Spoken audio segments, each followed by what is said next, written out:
And for more, we get you back out to the site and say hello to the future Hall of Famer J.J. Watt, offering thoughts here on the tail end of unexpected for many, J.J. This is the 30th team in total defense this season against the top scoring offense. We're expecting to see maybe fireworks again from Indy, and this defense comes to life. What changed?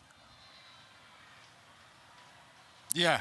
You come into today and you're looking at the stats and you're seeing Indianapolis, #1 offense in the NFL, potentially one of the most historic offenses in NFL history. And then you see the Steelers reeling, 30th in a whole bunch of different categories, sitting down there near the bottom. And the entire script was flipped today. The Steelers, 6 takeaways, complete story of the day right there. They were just able to take the ball away on special teams, on defense, interceptions, sacks, fumbles.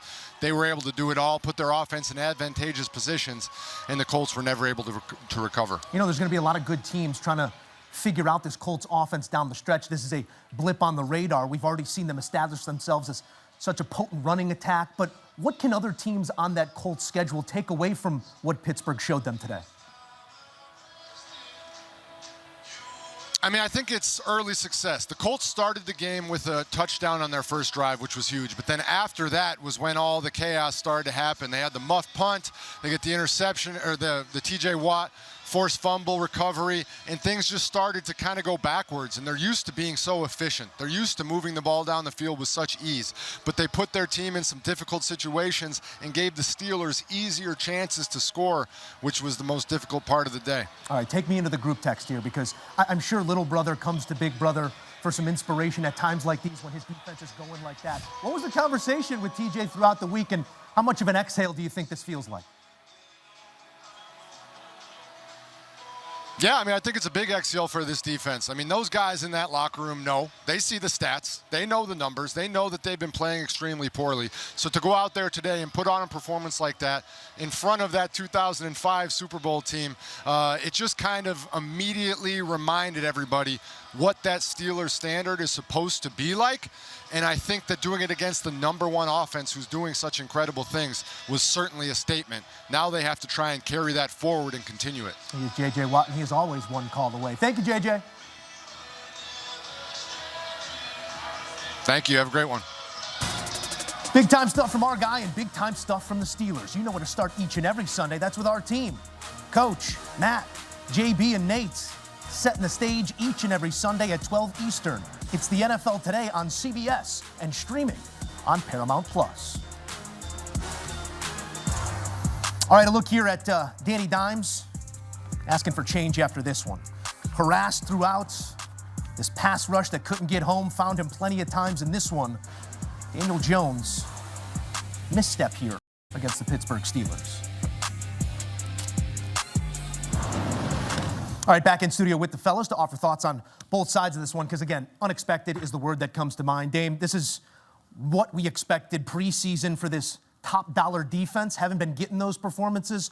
Where did you see the difference week over week, where they just came to life? They were around the ball. They were taking it away. What was the difference? You know, today it just looked like they took ownership over the fact that they were so poorly defensively, the fact that they hadn't executed, the fact that guys like Jalen Ramsey, TJ Watt, Cam Hayward, they hadn't made a real impact for this defense this year. What happens when you take ownership? You fix the problem. And they did that today. The 6 turnovers, we can't go without talking about that. But let me tell you something that's really important that lies between the lines of that 6 turnover performance. What does it do? It takes Jonathan Taylor out of the football game. The league's MVP up until today, they completely eliminated him because they made the Colts play from behind. That's why he ended up with 14 carries for 45 yards. That's not good enough. As good as Daniel Jones has been, as good as this Indianapolis Colts offense has been, the show runs through Jonathan Taylor. It always has, and it always will. They weren't able to get him going today. It was because of the poor play of Daniel Jones and obviously the turnovers. And everything that this offense wants to do, everything they've been able to do over this first half of the season, it starts with complementary football, right? You just hit it. The Colts today, 2.9 yards per carry. We're used to seeing Jonathan Taylor rip off these massive explosive gains behind this offensive line.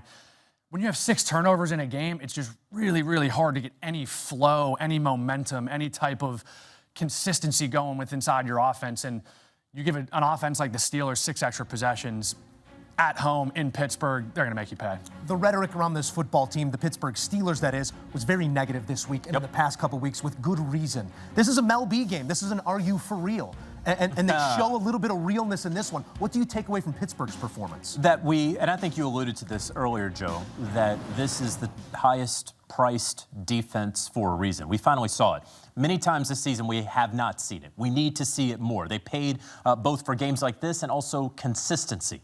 So the Pittsburgh Steelers defense is going to need to play like this into December, into January, because we do believe that they're going to be playoff bound. This is a group that also did not tackle well last week. You know, there was a lot of talk about whether they should change the defensive play call or if the scheme is right. They weren't tackling last week. So that was really the issue. That's nothing that any defensive coordinator is necessarily going to help you out with once you get to the middle part of the season. So that's what I saw from this defense. It was exactly what we expected it to be. In August, they have shown it a couple of times. Now we need to see it more consistently. Lastly, I would say on offense, look for the Pittsburgh Steelers to attempt to try their best to add another wide receiver before the Tuesday at 4 p.m. Eastern trade deadline. I could see a Jacoby Myers. I could see a Rashid Shaheed, someone like that. I believe the Pittsburgh Steelers are going to try to be aggressive to add another receiver because they know, they understand this window they're in right now. A necessary rebuttal after what we saw on Thursday night as those Baltimore Ravens give chase a massive victory. And we're going to go head-to-head the whole rest of the way to see who takes the North. Gentlemen, appreciate the thoughts as always.